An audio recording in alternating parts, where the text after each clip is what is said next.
So what are these skills? So we're not focused on content, we're focused on the development of skills. And these skills fall into two categories. The first category is executive skills. So executive skills relates to executive functioning. The executive skills are organization, physical organization, mental organization, time management, planning. It's how the student functions day to day. Do they have a routine? Do they have a regular workspace? Do they know how to plan for a project? Do they know how to plan a week ahead? Do they know how to create a to-do list? Do they know how to be productive? All of these skills here, they're not just obviously academic skills, these are life skills, and thus they're referred to as these executive skills. And these develop throughout a young person's life into adulthood. But it's during these adolescent years that these skills become the most important. And for some students, they're a little delayed in developing these skills. It's not that they won't develop them, it's just that if they develop them earlier, it certainly would be better. But we're able to help them, provide them with this foundation, the structure, and the habits, the strategies, all of which can help them become more organized. And then, of course, once they're organized and they're doing the schoolwork, they need to develop academic skills. And so here we're looking at reading comprehension, not knowing how to read, but knowing how to identify what's important and what's not important when they read.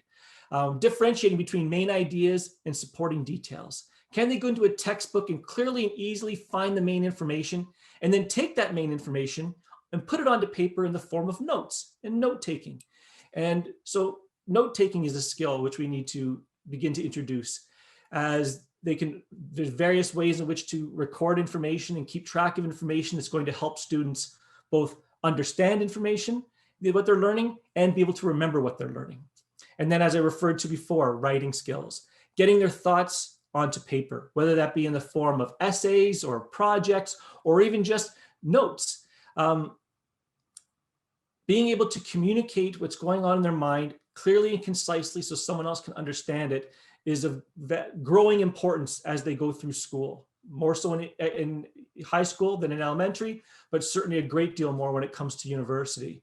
And as I mentioned, it's an area that many of our students struggle with, because there's such a disproportionate amount of weight placed upon what a student produces on paper. And if that's a weakness for a student, it's going to disproportionately affect their ability to score well.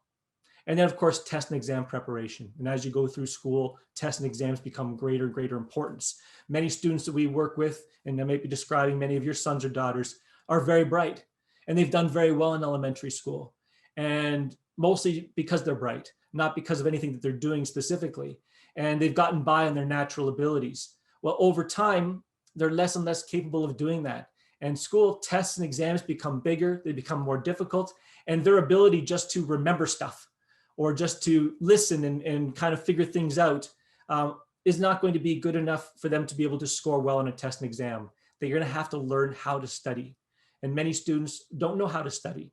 They study very passively. They read and reread information as opposed to actively learning, where they test and retest themselves. They manipulate information. They're involved in the whole process of learning.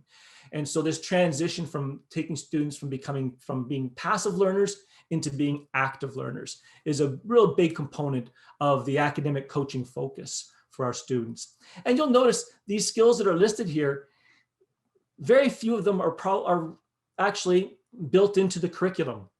You might get a little bit of this or a little bit of organization in middle school. You might get a little bit of writing in literature course, perhaps in early high school, but very little time is spent on this. In school, they're taught stuff.